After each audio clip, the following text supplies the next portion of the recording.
설교 제목이 나의 하나님이 채우시리라는 제목 가지고 이제 말씀을 전하는데요. 또 이 음성을 통해서 이 말씀을 통해서 또 주님의 음성을 듣는 자리가 되기를 간절히 소원합니다. 저는 이제 열정 있는 사람이 좋아요. 뭘 하더라도 열정 있는 사람들, 찬양을 해도 열정 있는 사람들, 기도를 해도 열정 있는 사람들. 하나님께서는 열정을 통해서 역사를 하시거든요. 이제 우리의 삶을 살아갈 때 때로 힘들고 어려울 때가 있습니다. 이 예배 자리에 나올 때도 마음이 무거울 때도 있습니다. 근데 찬양을 통해서 그 무거운 마음을 날려내셔야 돼요. 우리가 정말 열정적으로 찬양하고 열정적으로 기도할 때 하나님께서 우리의 심령을 바꾸시는 하나님의 놀라운 은혜가 있다는 것을 기억하시길 바랍니다. 예배는 하나님이 받으시는 자리입니다. 내 감정 따라 예배를 드리는 게 아니라 하나님을 기쁘시게 하기 위해서 예배 드리는 자리거든요. 그래서 온 마음을 다해서 온 열정을 향해서 달려갈 때 하나님께서 우리의 심령 가운데 하나님으로 채우시는 역사가 있다는 것을 기억하시기를 바랍니다. 그래서 예수 믿는 사람들이 하나님으로 충만하면 험난에서 이길 수 있습니다. 그래서 예수 믿는 사람들이 하나님 앞에 정말 예배자로 온전하게 설 때 우리의 삶을 바꾸시는 역사가 있다는 것을 기억하시면서 살아가시기를 주님의 이름으로 축복합니다. 지난주일날 새생명행복 축제를 했지만 또 지난주에 오셨던 분이 또 계속 오신 분들이 계십니다. 여러분들이 기도하시고 또 작정하시고 오신 분들이시거든요. 여러분, 우리가 포기하지 않고 예수 믿지 않는 사람들은 세 가지 특징이 있잖아요. 본질적인 외로움, 내면의 텅 빈 마음, 세 번째가 미래에 대한 막연한 두려움들을 다 가지고 있거든요. 이 삶 속에는 행복이 없습니다. 예수님을 만날 때 진정한 행복이 있는데 내 삶 속에 내 자녀들이 아무리 인생길 잘 간다 그럴지라도 예수 만나지 않으면 행복하지 않습니다. 예수님을 전하셔야 되고, 그리고 또한 우리 모든 기도하는 대상들이 영원한 천국에 들어가는 하나님의 놀라운 역사가 있기를 주님의 이름으로 축복합니다. 지난 화요일에 제게 밤에 하나의 문자가 왔습니다. 제가 그대로 읽어드리면, 목사님 그동안 별거 없이 잘 지내셨죠? 날씨가 갑자기 추워졌네요. 저랑 지용이는 잘 지내고 있어요. 저 11월 달부터 지용이랑 주일에 같이 교회 나가요. 쉬는 날이 주일로 변경되었어요. 교회에 등록도 하고 양육 교육도 해요. 이렇게 문자가 왔어요. 여러분 생각했을 때는 뭐 이렇게 이런 문자를 보내느냐 생각할 수 있겠죠. 근데 제게 꼭 전해주고 싶어서, 목사님 저 주일날 이제 교회 나가요. 지용이라는 것은 자기 아들이거든요. 아들과 함께 교회 나가요. 그리고 이제 양육도 받아요. 이 문자 이렇게 또 날라왔더라고요. 근데 지용이는 자신의 아들인데 이제 선한목자교회 장애인 부서에 교육전사들이 있습니다. 태어날 때부터 육신의 장애를 가지고 있고 사지가 멀쩡하지 않아요. 손도 돌아가 있고 발도 제대로 걷지도 못하고 정말 오래 1시간만 걸으면 온몸에 땀 냄새가 나는 애예요. 이런 어려운 애거든요. 근데 부모님이 얘가 태어났을 때 얘는 오래 못 산다, 얘는 죽을까 얘기하면서 어머니도 이 아이를 포기한 거예요. 사실은 포기했는데 애가 산 거예요, 하나님의 은혜로. 근데 이 장애가 하나님을 만나도록 만들어줬고, 이 장애 때문에 목회 길로 돌아왔습니다. 얘가 공부를 잘하는 거 공부 잘 못해요. 근데 신학교에 가서 대학원을 2개나 하면서 자기 인생을 포기하지 않고 열정적으로 다 섬겼을 때, 그런 장애가 있음에도 불구하고 선한목자교에서 이 열정을 보고 교육전자로 세워주시는 하나님의 역사가 있게 되었던 거예요. 그러면서 이 어머니가 아들을 보니까 아들이 이렇게 죽을 줄 알았는데 살아났고, 이 장애 가운데서 포기하지 않고 하나님을 섬기는 모습을 보면서 어머니가 하나님이 살아계시다, 자기 아들 보니까 하나님이 살아계시다는 것을 알게 되면서 그 어머니도 함께 교회 다니면서 예수님을 믿는 놀라운 역사가 있게 되었던 거예요. 우리의 삶을 살아갈 때도 보면 내가 혼자 예수 믿는 것에 끝나는 게 아니라 내 주변 사람들을 살려내는 것이 바로 하나님의 뜻이라는 것을 잊어버리지 마시고 살아가시기를 간절히 소원합니다. 이 어머니는 아들을 보면 하나님을 부인할 수 없는 거예요. 아들을 보면 하나님이 죽었다고 말할 수 없는 거예요. 그래서 결국은 돌아오는 것처럼 우리의 삶 가운데서도 나를 보면, 내 가족이 나를 보면, 내 주변 사람들이 나를 보면 하나님이 살아계시다라고 말해줄 수 있는 그런 은혜가 있기를 소원합니다. 우리가 예수 믿는 사람들을 그리스도인이라고 얘기하잖아요. 그럼 예수 믿는 사람들이 그리스도인이 되었다는 것은 무엇을 뜻하는가 생각해 보면, 세상 속에서 그리스도 한 분을 믿고 따르겠다라는 거예요. 그리고 또한 더 나아가서 진정한 그리스도인이 되었다라는 것은 내 뜻대로 내 마음대로 살지 않겠다는 거거든요. 예수님을 만나기 전에는 내 마음대로 살았습니다. 내 뜻대로 살았습니다. 그러나 예수님을 만나고 진정으로 성숙한 그리스도인이 되면 내 마음대로 내 뜻대로 못 살아요. 하나님의 뜻대로 삶을 살아가게 되는데, 신실하게 하나님을 붙들고 신실하게 그분의 약속의 말씀을 붙들고 삶을 살게 됩니다. 삶의 어떤 순간 가운데서도 하나님을 놓쳐버리지 않아요. 하나님만 의지하고 하나님만 신뢰하는 삶을 살아갈 때 그 사람을 얘기할 때 진정한 크리스찬이라고 말해주게 됩니다. 정말 예수님을 만나고 신앙이 성숙되면 나의 성공을 위해서 살지 않아요. 내가 이 땅에서 성공하고 실패하는 것이 중요한 게 아니에요. 하나님께서 성공하시는 삶, 하나님 나라의 성공을 위해서 삶을 살게 되고, 나의 축복보다는 나를 통해서 예수 그리스도의 이름이 존귀하게 받기를 원하는 마음으로 살아가는 사람들을 이야기할 때 진짜 예수 믿는 사람이라고 말하게 되는 겁니다. 제가 이 시간 말씀을 전하지만, 이 말씀은, 설교는 성경을 가지고 시대를 향한 하나님 아버지의 마음과 뜻을 전하는 자리가 이 자리인데, 결국 뭡니까? 여러분들이 하나님의 말씀을 들으면 때때로 부담이 될 수도 있고 부딪힘이 될 수도 있습니다. 그러나 하나님의 말씀이라면 받아들이셔야 돼요. 아무리 부담이 돼도 받아들이셔야 되고, 부딪힘이 있어도 하나님의 뜻이면 받아들이셔야 돼요. 그럴 때 결국 뭡니까? 한 걸음 한 걸음 더 하나님을 더 알게 되고 하나님께 존귀하게 쓰임받는 삶이 된다는 것을 기억하시기를 바랍니다. 오늘 말씀에 우리가 빌립보서 말씀을 읽었는데, 빌립보서는 옥중서신이라고 얘기합니다. 사도 바울이 감옥에서 빌립보 교회에 보낸 편지가 바로 빌립보서 말씀인데, 근데 사랑과 관심을 담아서 이 편지를 보내게 되었습니다. 근데 사도 바울의 상황은 최악입니다. 지금 이 감옥에 갇히게 되었는데, 무엇 때문에 감옥에 갇히게 됐나 보면 내가 무슨 죄를 지어서 감옥에 갇힌 것이 아니라 사도 바울이 예수님 때문에, 복음 때문에 이 감옥에 갇히게 되었습니다. 그러나 사도 바울은 자기가 감옥에 갇힌 것을 부끄러워하지 않습니다. 왜냐하면 내가 이전에는 예수님을 믿는 사람을 핍박하는 사람이었지만, 내가 예수님을 만나고 난 이후에 내가 예수님을 전하고 어려움을 당할 수 있다는 것이 영광이었고 축복이었다는 것을 알게 되는데, 근데 사도 바울이 이런 고난 가운데서도 하나님께 모든 감사를 올려드리고 있다는 거예요. 근데 이 빌립보서 말씀은 기쁨의 편지, 기쁨의 서신이라고 말하고 있는데, 이 빌립보서에는 8번이나 기쁨에 대해서 말씀을 하고 있습니다. 근데 이 기쁨은 상황과 환경에서 오는 게 아니라 주님 안에 있을 때 기쁨이 온다는 것을 말씀하고 있는 거예요. 빌립보서 4장 4절 말씀에 보면 사도 바울이 주 안에서 항상 기뻐하라, 내가 다시 말하노니 기뻐하라고 말씀하고 있거든요. 오늘날 시대를 이야기할 때 기쁨을 잃어버린 거예요. 예수 믿는 사람들도 기쁨을 잃어버린 성도들이 적지 않습니다. 왜냐하면 기쁨을 상황과 환경에서 찾으려고 하니까 기쁨이 없는 거예요. 내 주어진 환경을 보니까 정말 슬픔과 걱정은 있지만 기쁨이 없는 사람들이 많거든요. 근데 사도 바울이 지금 감옥에 있지만 자신이 기쁨이 끊임없으니까 이 빌립보 교인에게도 하는 말 자체가 주 안에서 항상 기뻐하라, 내가 다시 말하노니 기뻐하라고 말씀을 하고 있는 거예요. 이 기쁨은 상황과 환경에서 주는 것이 아니라, 다른 사람이 내게 주는 것이 아니라 주님 안에 있을 때 상황과 환경을 뛰어넘는 기쁨이 우리 안에 있다는 것을 말씀하고 있는 거죠.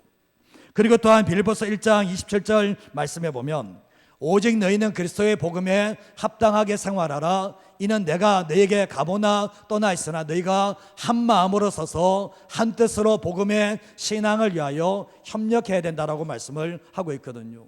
이 빌립보서는 기쁨의 편지이기도 함과 동시에 일치를 위한 편지이기도 합니다. 한 마음과 한 뜻이 되라고 말씀을 하고 있는데, 사도 바울은 빌립보서 2장에서는 같은 마음을 같이하여 같은 사랑을 품으라고 말씀을 하고 있고, 빌립보서 4장에서는 이 빌립보 교회 여성 지도자였던 유오디아와 순두개가 같은 마음이 되지 못했어요. 한 마음이 되지 못했을 때 뭐라고 고백하나 보면 주 안에서 같은 마음을 품으라고 말씀을 하셨던 거예요.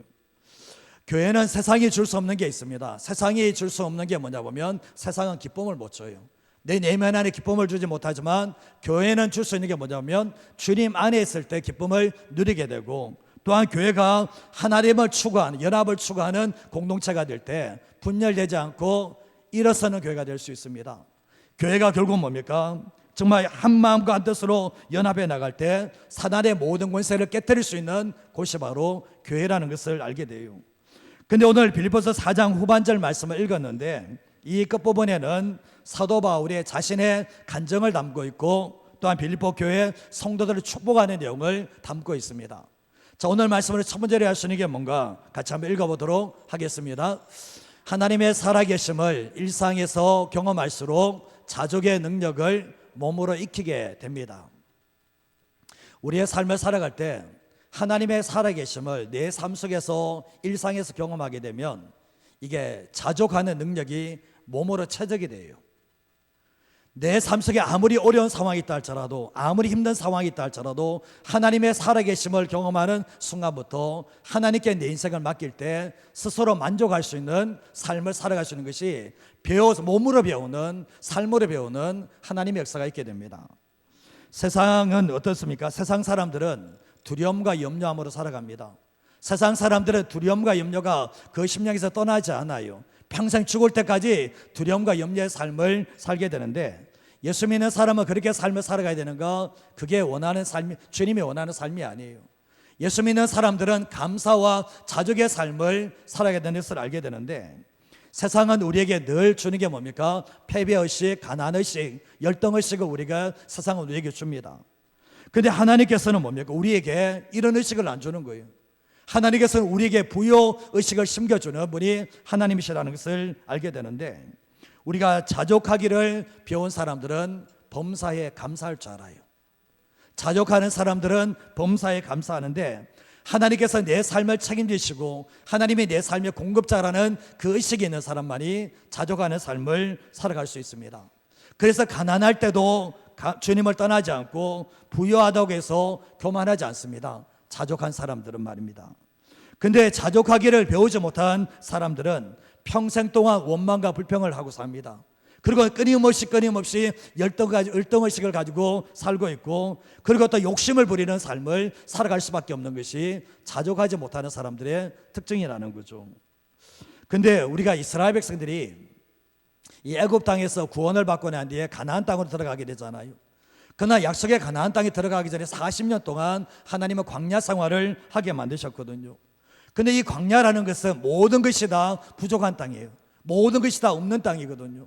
근데 광야 생활을 보면 하나님이 주시면 먹고 하나님이 주시지 않으면 굶는 땅이 바로 광야였습니다.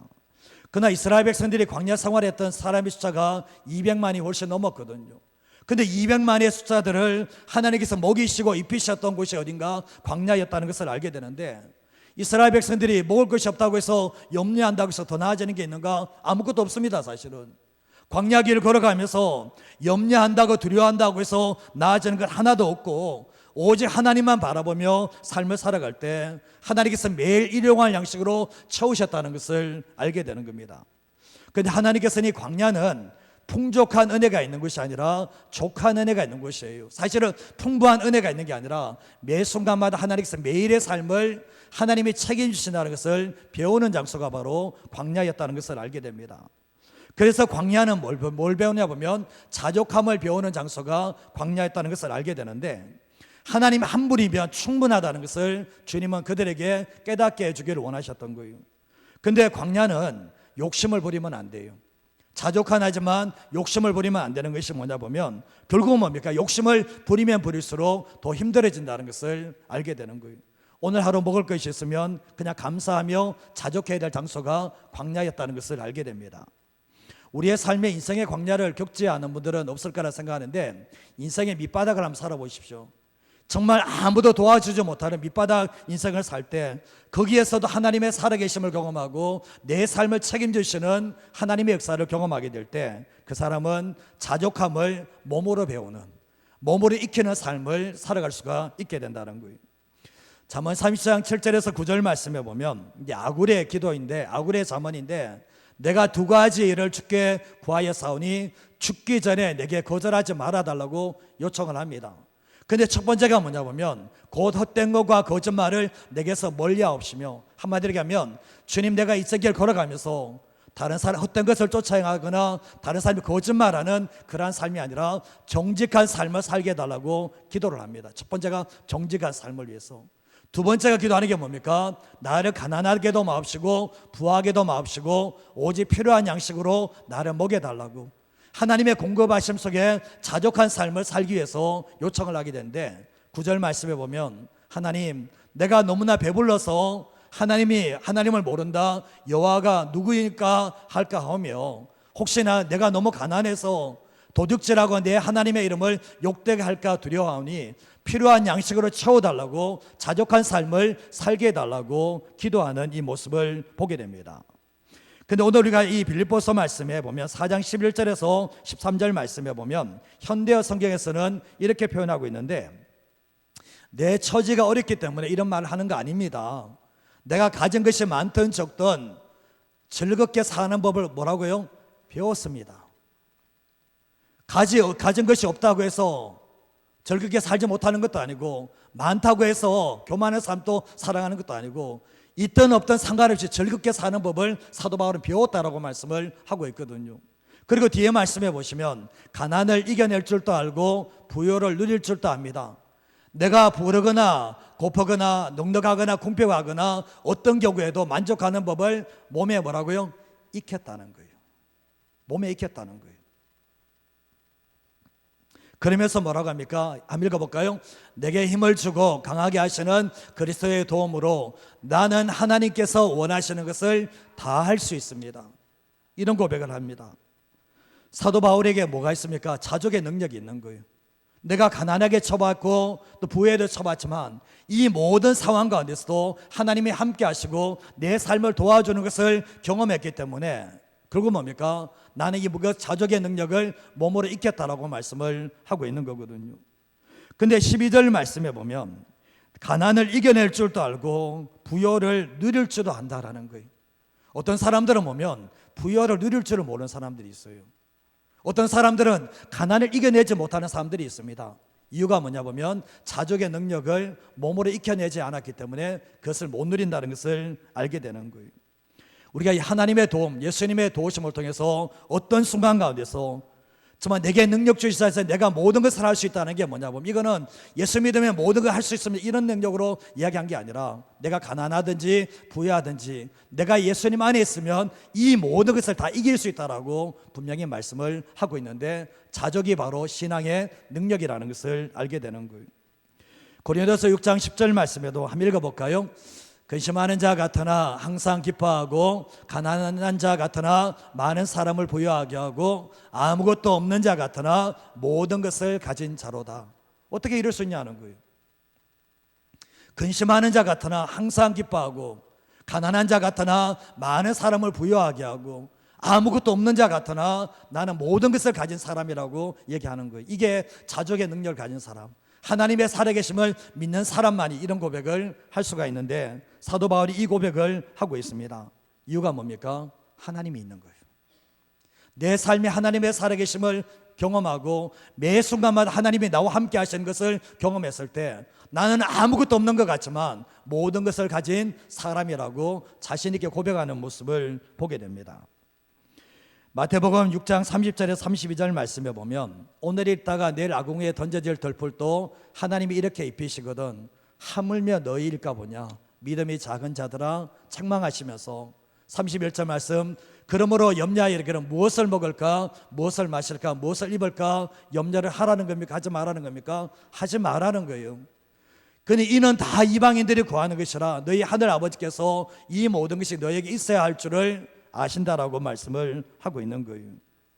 우리가 가만히 들어보면 내일 아궁이에 던져질 덜풀도 하나님이 입히시는데 예수님을 통해서 생명 주시고 예수님을 통해서 하나님의 자녀로 삼으셨는데 너희일까 보냐는 거예요. 예수 믿는 사람들이 염려가 죄가 되는 이유가 뭔지 아십니까? 하나님께 대한 믿음이 없기 때문이고 스스로 자족하지 못하기 때문에 늘 염려하는 삶을 살게 된다는 거예요. 하나님께서 우리에게 하시는 말씀이 뭡니까? 너에게 있어야 될 것을 내가 안다라고 말씀하는 거죠. 안다는 게 뭡니까? 주님께서 들풀을 입히시는 것처럼 우리의 삶을 책임지신다라고 분명히 말씀하고 계시다는 거예요. 디모데전서 6장 6절에서 8절 말씀에도 보면 그러나 자족하는 마음이 있으면 경건은 큰 이익이 된다. 우리가 세상에 아무것도 가지고 온 것이 없으면 또한 아무것도 가지고 가지 못하는데 우리가 먹을 것과 입을 것이 있은즉 어떻게 하라고요? 족한 줄로 알 것이니라. 이렇게 말씀하고 있거든요. 우리가 신앙생활 하는 이유가 뭡니까? 주님을 닮아가는 말씀과 기도의 삶을 살아가는 이유가 뭡니까? 자족하는 삶을 살기 위해서. 주님 한 분이면 충분하다는 자족하는 삶을 살기 위해서 우리가 신앙생활 하거든요. 근데 신앙생활 하면서 경건생활 하면서 자족하는 마음이 없다. 문제가 있는 거예요. 이거는 신앙생활을 통해서 하나님 한 분이면 충분한 그분이 내 삶의 공급자고 책임자는 그 믿음을 가지기 위해서 신앙생활 하는 거잖아요. 우리의 삶을 살아갈 때 먹을 것과 입을 것이 있으면 족한 줄로 알아라. 우리가 이 땅에 아무것도 가져오지 못했으니까 아무것도 가져가지 못한다라고 말씀을 하셨거든요. 그러면 우리가 가진 모든 것이 뭡니까? 하나님의 은혜이고 선물이라면 우리의 삶에 어떤 미래가 닥친다 할지라도 그분께서 우리의 삶을 책임지신다면 우리의 삶 속에서 염려하는 것이 아니라 자족하는 삶을 살아가야 된다라고 말씀을 하고 있는 거예요. 성도들이 자족하지 못하면 영혼의 질병입니다. 그게 자족하지 못하는 사람은 염려를 끌어안고 있는 거예요. 사실은 저는 보니까요, 예수 안 믿는 사람들도 하나님이 다 입히셔요. 예수 믿지 않은 사람들도 다 책임져 주세요. 하물며 하나님의 아들이 죽이시면 우리를 살리셨는데 그분이 책임을 안 지신다고요. 우리가 우리의 인생 포기하지 않는 한 주님 우리의 인생 책임져 줍니다. 근데 뭐 그렇게 염려를 끌어지게 하냐는 거예요.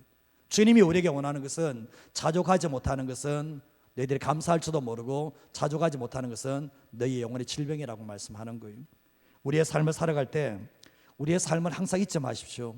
주님 닮아가고 신앙생활을 하는 이유가 뭡니까? 주님께서 내 삶의 모든 것을 책임지시는 분이기 때문에 그분 안에서 자족하기 위해서 신앙생활을 한다는 것을 잊어버리지 마시고 살아가시기를 주님의 이름으로 축복합니다. 왜 욕심이 많은지 아십니까? 자족하지 못하기 때문에. 그래서 우리는 인생길 걸어갈 때 기억하십시오. 내 지난 모든 삶이 다 하나님의 은혜였고 정말 내가 국물 주지 않았다면 앞으로의 삶도 주님이 그렇게 해줄 거니까 자족하는 마음으로 살아가는 저와 여러분 인생 되시기를 주님의 이름으로 축복합니다. 두 번째로 하시는 게 뭔가 한번 읽어보도록 하겠습니다. 하나님의 나라와 의를 위해서 나눠주고 섬기는 사람이 되어야 합니다. 세상이 아름다운 이유가 있다면 섬기는 사람들 때문입니다. 사랑하는 사람 때문에 세상이 따뜻한 거예요. 세상이 그래도 살아갈 만한 이유가 있다면 따뜻한 마음으로 섬겨주는 사람이 있기 때문에 세상이 살아갈 만한 거예요. 아무리 세상이 자기밖에 모르는 세상이라 할지라도 그래도 여전히 뭡니까? 믿는 사람이든 믿지 않은 사람들이든 음지에 있는 사람들을 도와주고 섬겨주는 사람들이 여전히 많이 있습니다. 나는 어떤 사람인가 한번 되돌아보십시오. 나는 나밖에 모르는 사람인가 아니면 따뜻한 마음으로 섬겨주는 사람인가를 한번 질문해 보셔야 되는데 2024년도 지나가시면서 주님의 마음으로 어느 누군가를 섬겨보신 적이 있습니까? 지금까지 11월까지 왔는데 12월 달 다음 주면 12월 첫째 주인데 이 한 해 지나면서 내가 따뜻한 마음으로 누구에게 한번 섬겨주고 대접해 본 적이 있는가를 한번 생각해 보셔야 되는데 영혼을 살려내는 것도 섬김을 통해서 이루어집니다. 섬기지 않는 한 영혼들을 살려낼 수가 없다라는 거죠. 그래서 예수님께서 우리를 평생 그분의 생명을 우리를 섬겨줬다면 우리의 삶을 살아갈 때도 사랑과 섬김을 통해서 영혼들을 축복하는 그런 삶을 살아가는 것이 우리의 삶이라는 것을 기억하셨으면 합니다. 근데 디모데후서 3장 1절과 2절 말씀해 보면 너는 이것을 알라 말세에 고통하는 때가 이르는데 왜 고통하는 때가 있나 보면 잘못된 사랑 때문에 그렇습니다. 첫 번째가 사람들이 자기를 사랑합니다. 다른 사람 사랑하지 않아. 자기만 사랑해요. 자기만 사랑하는 사람들은 자기를 위해서 돈을 사랑하게 돼 있어요. 자기를 위해서 돈을 모으게 돼 있다는 거예요. 그리고 뒤에 4절 말씀에도 보면 또 이야기하는 게 뭐냐 보면 4절에는 배신하며 조급하며 작으며 쾌락 사랑하기를 하나님 사랑하는 것보다 더하다라고 말씀하고 있거든요. 이 마지막 시대 고통이 오는 세 가지 이유가 자기 사랑, 돈 사랑, 쾌락 사랑 이 세 가지 때문에 말세가 다 고통이 많다는 거예요. 되돌아보면 남을 사랑하고 남에게 돈을 나눠주는 삶을 살고 하나님 사랑한다면 이 말세는 고통의 시대가 안 돼요. 그러나 문제의 핵심이 뭐냐면 자기밖에 모른다는 거예요. 자기밖에 모르기 때문에 말세가 고통이 온다는 것을 알게 되는데 이제 교회에서 이제 성도님들이 이제 섬기는 분들이 계시거든요. 근데 섬기는 분들 제가 보기에 네 부류로 나눈다면 첫 번째가 넓은 의미 속에서 하나님의 나라와 의를 위해서 섬기는 사람들이 있습니다. 이런 사람들은 힘들고 어려운 이웃들이 있다면 주변에 예수 믿지 않는 사람이랄지라도 뭔가 힘들어서 자신의 도움이 필요한 사람들이 있다면 하나님의 나라와 의를 위해서 섬겨주는 사람들이 있어요. 우리 교회도 있습니다. 그런 분들이 계세요. 그리고 두 번째로 얘기할 수 있는 게 뭐냐면 교회를 섬기는 사람들이 있어요. 교회가 힘들고 어려울 때마다 정말 자신의 물질을 털어서 기도로 통해서 교회를 섬기는 사람들이 있습니다. 그의 몸된 교회니까. 제가 보니까 그렇더라고요. 세 번째가 이제 교회 안에 지체들을 섬기는 사람들이 있습니다. 교회 안에 성도들을 섬겨주는 사람이 있습니다. 교회 함께 신앙생활하면서 어려운 사람들이 있으면 이름도 없이 빛도 없이 그 사람을 섬겨주는 사람들도 있습니다. 교회 안에 우리 교회도 그런 분이 있어요. 그리고 네 번째로 갈 수 있는 게 목회자를 섬기는 분들이 계세요. 목회자를 주님의 마음으로 섬겨주는 사람들도 있거든요. 근데 보면 이 네 종류 다 뭡니까? 기도를 통해서 또 물질로 섬겨주는 삶을 살게 되는데 많아서 섬기는 게 아니에요. 하나님께서 그런 마음을 주셨을 때 순종하는 삶을 산다는 거죠. 동일하게 어려운 사람이 있으면 어떤 사람은 아무 일 없는 것처럼 지나가는 사람이 있는가 하면 하나님께서 그 사람에게 도와줄 마음을 줬을 때 순종하는 사람들도 있다는 것을 알게 되거든요. 사도행전 20장 35절 말씀에 보면 사도 바울이 뒤에 예수님께서 친히 말씀하신 바 주는 것이 받는 것보다 뭐라고요? 복이 있다라고 말씀하고 있거든요. 많은 사람들이 받는 게 복이 있다고 하지만 성경의 원리는 주는 자가 더 복이 있다라고 말씀을 하고 있는데 주는 자의 마음, 주는 자의 여유는 줘보지 않으면 모른다는 거죠. 근데 이제 제가 그런 일이 있었습니다. 목회자이기 때문에 섬김을 받을 때가 이제 가끔씩 있거든요. 근데 이제 처음 목회를 하면서 섬김을 받는 게 좀 어색하더라고요. 한 번도 섬김을 그렇게 받아본 적이 없으니까. 근데 제가 그때 성도에게 섬김을 받고 난 뒤에 담임 목사님께 가서 이제 말씀을 드렸습니다. 성도님이 이렇게 제게 섬겨줬는데 어떻게 할까요? 말씀을 드리니까 그때 담임 목사님께서 하셨던 말씀이 있습니다. 기억이 납니다. 성도들의 섬김을 거절하지 마라. 그리고 섬김을 기쁘게 받아라. 그리고 섬김을 주신 분에게 복이 될 수 있도록 그 섬김을 좋은 일에 써라. 제가 그렇게 배웠거든요. 그래서 제가 교육자들에게 얘기할 때도 누가 섬겨준다면 잘 받아라. 기쁘게 받아라. 그리고 성도들에게 복이 될 수 있도록 좋은 일에 써줘라. 얘기를 하거든요. 근데 제가 목회를 하면서 저는 받기만 하는 사람이 되기를 원하지 않거든요. 제 주변에도 힘들고 있는 사람이 참 많이 있습니다. 그분들을 기억하면서 섬기는 삶을 삽니다. 하나님의 나라를 위해서, 의를 위해서 내가 할 수 없는 영역 속에서 힘들고 어려운 사람들이 눈에 보일 때마다 저도 주님의 마음으로 계산하지 않고 섬깁니다. 그래서 보면 계산해야 될 때는 계산해야지만 계산하지 말아야 될 때는 계산하지 않아야 됩니다. 그래서 우리가 신앙생활할 때 예수님께서 자기의 생명을 내줄 때 계산하셨습니까? 계산한 적 없습니다. 그러면 우리의 삶을 살아갈 때 예수님의 생명을 받았고 예수님의 사랑을 받은 우리 사람들이 예수님의 정신이 섬김의 정신이라면 우리의 삶을 살아갈 때도 정말 섬겨주는 삶을 살아가셔야 되는데 요즘은 유튜버가 최악입니다. 최악이 영적으로 최악을 주고 있거든요. 저는 보면 유명하다고 얘기하시면서 그 말씀 듣고 나는데 그게 성경 위에 있어요. 성경 위에 있는 경우가 참 많습니다.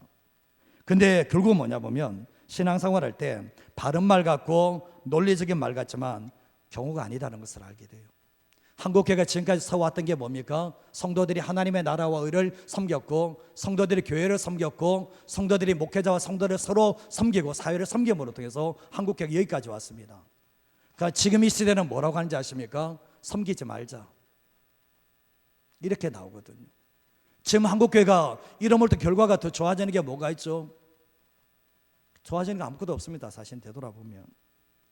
주님은 뭡니까? 서로 섬겨주고 서로 섬김을 받으며 함께 하나님의 나라를 세워가기를 원하는 것이 하나님 아버지의 뜻이라는 것을 알게 돼요. 현대어 성경에서는 4장 14절에서 16절 말씀해 보면 그러나 여러분이 이처럼 지금 내가 당하고 있는 어려움을 도와주려 하니 얼마나 고마운지 모릅니다. 여러분이 잘 아는 대로 내가 복음을 들고 여러분을 처음으로 방문했다가 마게도냐를 떠나서 다른 지방으로 갈 때 재정적 도움을 준 이들은 여러분 빌립보 교회 뿐이었습니다. 다른 교회는 그렇게 해주지 않았습니다. 내가 데살로니가에 머물러 있는 동안에도 2번이나 여러분은 물자를 보내주었습니다라고 말씀을 하고 있거든요. 빌립보 교회는 성도들은 사도 바울이 하나님의 나라와 의를 위해서 쓰임받는다는 것을 알고 섬겨주는 삶을 살게 되었는데 외면하지 않았다라는 겁니다. 근데 사도 바울은 그 고마움을 알고 그 고마움을 편지에 써서 보냈는데 그게 성경이 된 거예요. 사실은 성경으로 기록되어 버린 거예요. 사도 바울이 이것이 성경에 기록된 줄 알았는가? 몰랐습니다. 근데 사도 바울이 너무나 감사해서 빌립보 교회에 외면하지 않고 섬겨준 것에 대해서 얼마나 고맙다는 것을 이야기하면서 다른 지방가를 갈 때도 내게 재정적 도움을 준 것은 여러분이었다고 얘기하면서 다른 교회는 해주지 않았다. 섭섭한 마음이 아니라 다른 교회가 아니라 여러분 교회가 나를 도와줬다라고 얘기하면서 내가 데살로니가에 있을 때도 2번 이상이나 섬겨줬던 것이 당신들이었습니다라고 고백하는 모습을 보게 됩니다. 고마움을 잊지 않는다라는 거죠. 근데 17절에서 18절 말씀에도 보면 같이 한번 읽어볼까요? 그러니 어찌 내가 여러분의 선물에 감사하지 않을 수 있겠습니까? 그러나 무엇보다도 기쁜 것은 여러분의 친절한 행동으로 오히려 여러분에게 풍성한 보상이 돌아가게 되었다는 사실입니다. 이제 필요한 것은 다 갖추고 있습니다. 아니 필요한 이상으로 넉넉합니다. 에바브로디도 편에 여러분이 보내준 선물로 충분히 마련했기 때문입니다. 그 선물은 하나님께서 기뻐 받으실 향기로운 제물입니다. 사도 바울은 진심을 다해서 감사를 표현하고 있습니다. 그러면서 이제 필요한 것은 다 갖추고 있다. 이 거짓말이에요. 사실은 이건 아니에요. 다 갖추고 있다는 게 뭡니까? 이런 마음의 풍성함을 이야기하는 거죠. 정말 준 사람의 마음이 너무나 풍족하고 정말 지금 부족한 것은 많지만 그럼에도 불구하고 여러분이 말해 준 것 때문에 충분한 선물을 받았기 때문에 부족함이 없다라고 얘기합니다. 그러면서 그 선물은 뭐죠? 사도 바울이 받을 기쁘게 하는 그게 아니라 뭐죠? 하나님께서 기뻐 받으실 향기로운 제물이라고 분명히 말씀을 하고 있다라는 거죠. 결국 뭡니까? 사도 바울은 정말 하나님의 나라와 의를 위해서 그 길을 걸어갈 때 이 빌립보 교인들은 이 사도 바울의 삶을 알게 되면서 사도 바울 자신을 위해서 도와준 게 아니라 하나님의 나라와 의를 위해서 섬겨주는 삶을 살았을 때 그게 하나님을 기쁘시게 하는 것이었고 그게 뭡니까? 하나님이 기뻐 받으실 향기로운 제물이 됐다는 것을 분명히 말씀을 하고 있는 거예요. 우리의 삶을 살아갈 때 돈은 버는 것보다 더 중요한 것이 쓰는 게 더 중요합니다. 진짜 부자들은 돈을 쓸 줄 알아요. 돈을 어디에 쓸 줄 알고 어디에 헌신해야 될 줄을 아는 사람이 진짜 부자라는 것을 알게 되는데 예수 믿는 사람들은 우리가 이 땅의 삶을 살아갈 때 믿지 않은 사람들은 모으고 자기 자식들에게 주는 게 전부예요. 이 땅에서 조금 더 편안하게 사는 것 그 외에는 없어요. 사실은 다 여러분 그렇지 않습니까? 근데 그게 하나님이 기뻐하신 일인가? 물론 자기의 가정을 챙기는 것에 대해서 잘못했다고 말하는 건 아니에요. 그러나 하나님께서 우리에게 주시는 모든 것들 중에는 하나님의 나라와 의를 위해서 섬겨야 될 것이 거기에 심겨져 있어요. 그게 씨앗이 되는 거예요. 우리의 삶을 살아갈 때 결국 뭐냐 보면 내가 어떤 사람이 될 것인가, 나만 알고 나만 위해서 살아가고 내 가족만 위해서 살아가는 존팽이와 같은 삶을 살 것인가, 아니면 하나님의 나라와 의를 위해서 삶을 살 것인가, 그것은 여러분의 선택입니다. 그러나 오늘 이 말씀에 하나님께서 우리에게 원하시는 건 뭐 어떤 삶을 살아가길 원하신가? 하나님의 나라와 의를 위해서 나눠주고 섬겨주는 삶을 살아가는 것이 바로 예수의 사람이라는 것을 기억하시면서 살아가시기를 주님의 이름으로 축복합니다. 마지막 한 가지만 더 말씀을 드리겠습니다. 한번 읽어보겠습니다. 하나님 나라와 의를 위해서 섬기는 사람에게는 하나님이 넘치도록 채워주십니다. 하나님께서 넘치도록 채워준다는 게 뭐냐 보면 눈에 보이는 것도 이야기하지만 제일 중요한 게 뭐냐면 심령의 복을 주세요. 심령의 복이 더 커요. 사실은 우리가 주변에 보면 많이 가지고 있어도 가난한 사람이 있고 별로 없어도 부자인 사람이 있거든요. 차이가 그런 게 있어요. 아무리 많이 가지고 있어도 만족 못해. 그러나 작은 것으로도 감사하는 사람이 진짜 부자라는 것을 알게 되는데, 제가 목회를 하면서 하나님의 복을 받는 사람이 따로 있더만요. 하나님의 복을 받는 사람이 따로 있습니다. 그것이 목회해 보니까 보이더라고요. 제가 오늘 1부 때도 얘기했지만 예를 들어서 허미선 지사님이 토요일 날 정말 이렇게 무상으로 애 불러가지고 수학을 가르쳐줘요. 돈 안 받고 그냥 가르쳐줘요.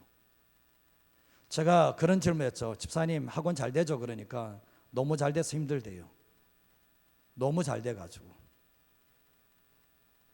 이 어린 시기에 너무 잘 된다는 거예요.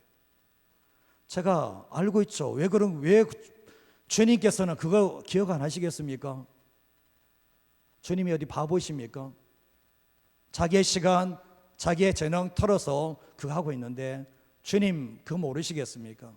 다 알고 계시는 거죠.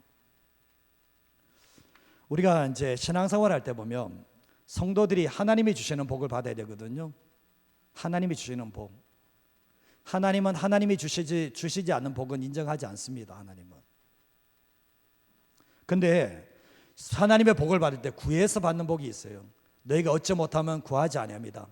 기도 안 하는 사람들은 늘 삶을 그 모양 그로 삽니다. 기도하지 않으니까. 근데 구하지 않고서도 받는 복이 있어요. 그게 뭐냐면 순종해서 받는 거예요. 이거는 기도해서 받는 보다 더 위에 있습니다. 그리고 또한 보면 섬겨서 받는 복이 있습니다. 섬김을 통해서 하나님이 나를 직접 복을 주시는 역사가 일어나게 된다는 거죠. 우리가 신앙생활 할 때 부모와 자녀는 좀 다르잖아요. 자녀는 뭐죠? 받음으로 행복해하고 부모는 뭐죠? 줌으로 통해서 행복하는 거예요. 누가 더 행복하죠? 자녀입니까? 부모입니까? 부모가 더 행복하죠. 근데 신앙생활에 늘 어린아이의 심정으로 늘 받기만 원하는 삶을 살아가는 사람들이 있거든요. 주님 앞에서도 그렇습니다. 근데 진정한 하나님의 나라의 부자는 섬김을 통해서 일상을 살아내는 사람들이 진짜 부자의 삶을 살게 된다는 거예요. 며칠 전에 이제 우리 교회에 이제 올로목 저기 예안교회 있는 김성환 목사님이 어느 일정한 기간 우리 교회에 와서 설교했던 적이 있거든요. 그 목사님께서 늘 제게 이제 문자를 아침마다 보내주세요. 근데 잠언 9장 3장 9절에 10절 말씀을 보내주셨는데 내 재물과 내 소작물의 처음 맺은 열매로 여호와를 공경하라. 그리하면 내 창고가 가득히 차고 내 포도즙 털에 새 포도즙이 넘치리라. 이 말씀 가지고 11조에 대한 문자를 제게 보내왔어요. 근데 11조에 5가지 결과에 대해서 얘기하는데 어떤 성도가 11조를 받침으로 5번 놀랐다는 얘기를 SNS에 올리게 되었던 거예요. 첫 번째가 뭐냐 보면 11조를 받침으로 하나님의 말씀에 순종하는 자신의 신앙이 성장했다는 것 때문에 놀랐고, 두 번째가 11조를 바치고도 그 나머지로 넉넉하게 살아가는데 놀랐고, 세 번째가 11조를 내면서 해마다 11조가 늘어가는 것에 놀랐고, 네 번째가 11조를 내면서 물질의 욕심에서 오는 스트레스가 사라진 것에 대해서 놀랐고, 다섯 번째가 이런 축복을 진작 받을 것을 왜 이제야 받았는고 그러면서 후회하면서 놀랐다, 이런 얘기하는 거거든요. 11조를 안 드려본 사람들은 이해가 안 됩니다. 이거는 드려본 사람들만 알아요. 저도 보면 이게 물질을 필요 없다고 하는 사람은 아무도 없습니다. 물질은 필요해요. 그러나 욕심은 문제입니다. 자족이 아닌 욕심을 택하면, 욕심이 왜 쌓이는가 보면 하나님의 것을 도둑질하는 사람들은 그 안에 욕심이 끊임없이 쌓일 수밖에 없어요. 그래서 보면 이 텅 비어버렸어요. 이 구멍이 뚫혔거든요. 그래서 그 심령이 아무리 채워도 그 심령의 만족이 찾아오지 않습니다. 특징이 그런 거거든요. 우리가 누가복음 6장 38절 말씀에 보면 이렇게 세 번역에 표현하고 있는데, 남에게 주어라. 그러면 하나님께서도 너희에게 주실 것이니 되를 누르고 흔들어서 넘치도록 후하게 되어 너희 품에 안겨줄 것이다. 너희가 되절하여 주는 그대로 너희에게 도로 되어서 주실 것이다. 주님 말씀 믿으십니까? 그럼 사십니까? 믿는다는 것은 산다는 얘기인데, 믿는다는 것은 산다는 것을 얘기하는 거잖아요. 남에게 주어라 그러면 하나님께서 너희에게 주실 거다. 내가 다른 사람에게 줬는데 하나님이 주시겠다라는 거예요. 근데 하나님이 주시는 것은 흔들어서 넘치도록 후하게 되어서 너에게 안겨주겠다, 주님 말씀하셨는데 말씀을 안 믿잖아요. 솔직하게 안 믿잖아요. 뭐 하면 하세요. 순종 안 하는데. 주님의 원리가 이거예요. 주님은 섬기는 자에게 복을 주겠다라고 주님이 말씀을 하고 계시는 거거든요. 결국 뭡니까? 현대어 이 성경 4장 17절에도 보면 그러니 내가 어찌 여러분의 선물에 감사하지 않을 수 있겠습니까? 그러나 무엇보다도 기쁜 것은 여러분의 친절한 행동으로 오히려 여러분에게 뭐가 주어진 겁니까? 풍성한 보상이 돌아가게 되었다는 사실입니다. 이 빌립보 교인들이 사도 바울이 하나님 나라에서 쓰임받는 삶을 살았을 때 그 섬겨졌던 것이 그 친절한 행동으로 말미암아 결국은 누가 더 큰 복을 받죠? 빌립보 교인들이 받는 거예요. 풍성한 보상을 누가 주셨는가? 하나님이 해주셨다는 것을 말씀을 통해서 보게 됩니다. 사람이 주는 복하고 하나님의 주는 복은 차원이 다릅니다. 하나님의 복은 심령부터 들어옵니다. 그리고 내 삶을 정말 채워주시는 하나님의 역사가 있게 되는 거죠. 근데 사도 바울이 빌립보서 4장 19절 말씀해 보면 나의 하나님이 그리스도 예수 안에서 영광 가운데 그 풍성한 대로 너희 모든 쓸 것을 채우시겠다라고 말씀하고 있거든요. 사도 바울이 편지를 보낸 거예요. 내가 믿고 섬기는 하나님께서 그리스도 예수 안에서 영광 가운데서 그 풍성한 대로 너희 모든 쓸 것을 채워줄 거야, 확신하게 말씀하고 있는 거예요. 이 말씀이 현대어 성경에서는 같이 한번 읽어볼까요? 나의 하나님이 그리스도 예수님을 통해 영광 가운데서 그의 풍성함으로 여러분에게 필요한 모든 것을 넘치게 채워주실 것입니다. 확신하고 말씀을 하는 거예요.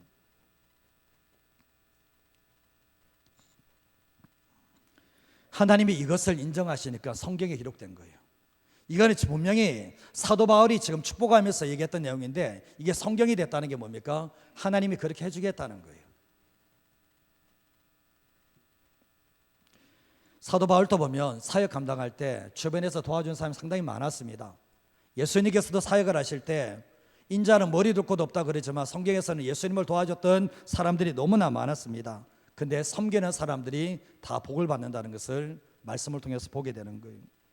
고린도서 8장 1절과 2절 말씀에도 보면 형제들아 하나님께서 마게도냐 교회들에게 주신 은혜를 우리가 너에게 알리노니 환난의 많은 시련 가운데서 그들의 넘치는 기쁨과 극심한 가난이 그들의 몰려 풍성한 연보를 넘치게 했다. 이해 안 되잖아요. 사실은 극심한 가난이면 다른 사람에게 도움을 받아야 됩니다.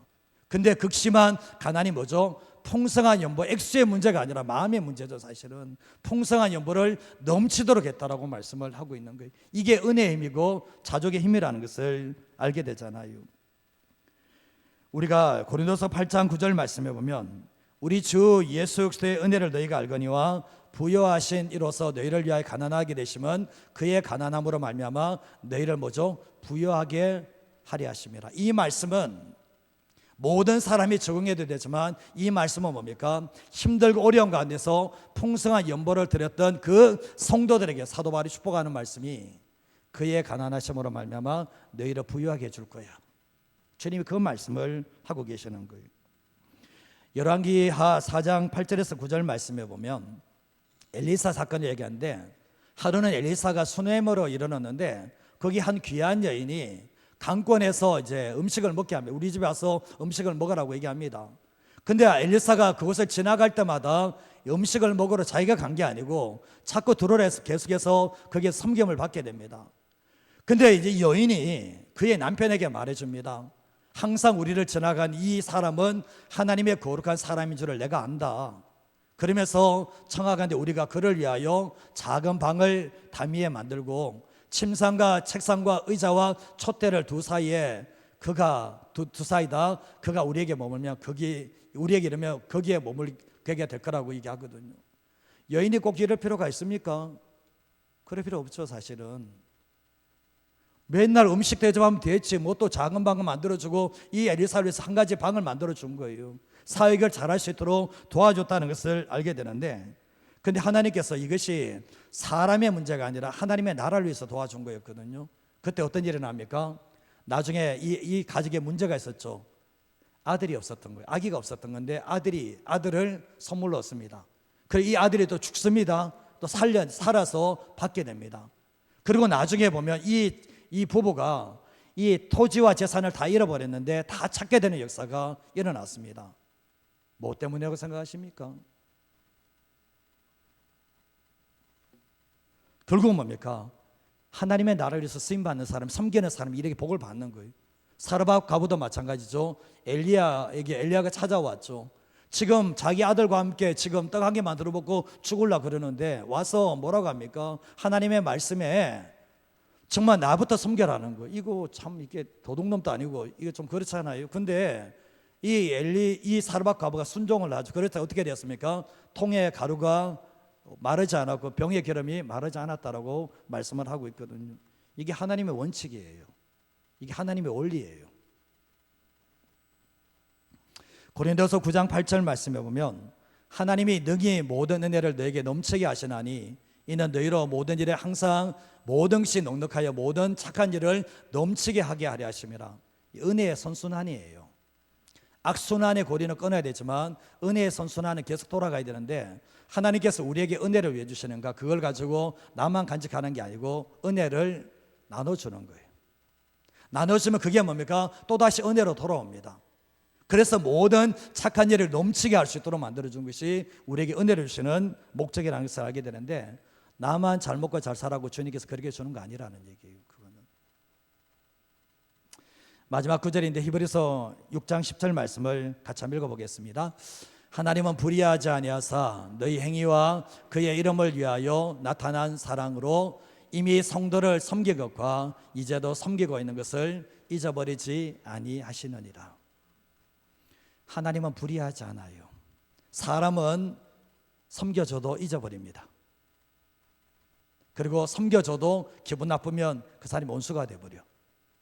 하나님은 불의하지 않습니다. 너희 행위, 너희가 정말 섬겼던 그 행위를 그리고 예수님의 이름을 위해서 나타낸 사랑으로 성도를 섬긴 것 그리고 이제도 섬기는 것을 주님은 잊어버리지 않는다. 잊어버리지 않는다라고 말씀하고 있거든요. 우리의 삶을 살아갈 때 잊어버린데 안 된다는 게 뭐죠? 하나님은 갚으시겠다는 거예요. 이 땅에서도 갚아주시지만 이 땅 나무의 영원한 천국에서도 주님은 우리가 섬긴 것에 대해서 갚아주시겠다라고 분명히 말씀을 하고 있는 거예요. 예수 믿는 사람들은 세상적인 가치관으로 살아가는 게 아니에요. 합리, 계산, 논리 그건 안 믿는 사람들이 하는 얘기입니다. 예수님은 그렇게 하지 않았습니다. 계산하고 논리적으로 합리적으로 주님은 살지 않았어요. 주님이 우리에게 하시는 말씀도 계산하고 논리하고 합리적으로 사는 거 너 못 사는 거야. 너 잘못 사는 거야. 그거 내가 원하는 삶 아니야. 그렇게 말씀하시거든요. 우리 어떤 삶을 살 선택할 거냐는 거예요. 오늘날 예수 믿는 사람들이 왜 세상에 손가락질 당하죠? 자기밖에 모르니까. 내 주변 사람들이 왜 한 명도 영혼권이 안 되죠? 나밖에 모르니까. 그러나 주님이 원하는 게 뭡니까? 내가 너 인생 책임져 줄 테니까 섬겨주라는 거예요. 내가 너 인생 책임진다. 섬겨줘라. 그 너 섬김을 통해서 내가 너를 채워주는 것을 경험해라.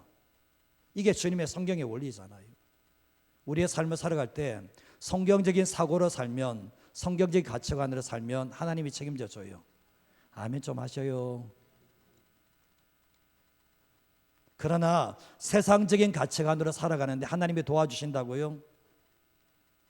하나님 못 도와줘요. 거기는 그냥 족한 은혜는 갈 겁니다. 그냥 자녀니까 책임져주는 은혜는 있을 겁니다. 그러나 그 사람 속에 풍성한가? 아니요.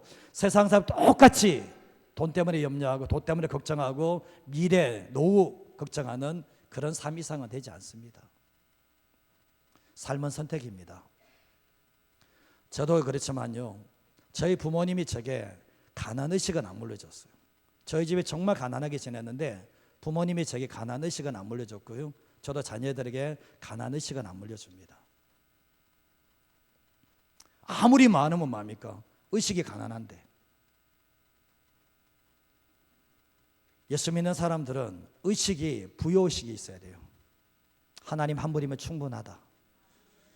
내가 어떤 어려운 상황 가운데서 하나님이 함께 계시고 내가 부유할 때도 누리면서 하나님 감사함으로 찾아갈 줄 알고 하나님께서 내게 주신 것은 다 내가 하라고 한 게 아니다. 섬겨주기 위해서 여기 있는 거다. 그러고 난 뒤에 섬겨주는 삶을 살아갈 때 하나님께서는 이 땅에서도 우리의 삶을 풍성하게 하시는 일사도 있지만 하나님 나라에서 갔을 때도 섬기는 자에게 주시는 상급이 크다는 것을 잊어버리지 마시고 살아가시길 바랍니다. 그래서 오늘 이 말씀 기억하시면서 여러분 살아가실 때 악착하게 산다고 답 나옵니까? 안 나옵니다. 저는 유튜브에 떠돌아다니는 거 보면 이 시대가 진짜 어려운 시대가 되겠구나. 유튜브에서 보면 섬김은 하지 마라, 이런 식으로 막 나가거든요. 그 따라간 사람들 치고 신앙생활 잘하는 사람 본 적 없습니다. 진짜 없습니다. 그런 사람 없습니다. 아무도 보지 않는 그곳에서 내 것을 털어서 주며 섬겨주는 삶을 통해서 뭡니까? 예수님의 이름이 높임을 받고 예수님께서 영광 받으신다는 것을 기억하시면서 살아가시길 바랍니다. 선택은 여러분의 몫입니다. 저도 마찬가지 이 말씀을 듣고 제가 선택하며 살아야 되는 것처럼 우리 모든 성도님들이 삶을 살아갈 때 주님 앞에 섰을 때 너 뭐 하다 왔냐? 주님 나밖에 모르고 삶을 살다 왔습니다. 그렇게 하지 마시고 정말 섬김을 통해서 주님을 드러내는 삶을 살다가 주님의 부르심을 받을 수 있는 저와 여러분의 삶이 되시기를 주님의 이름으로 축복드립니다.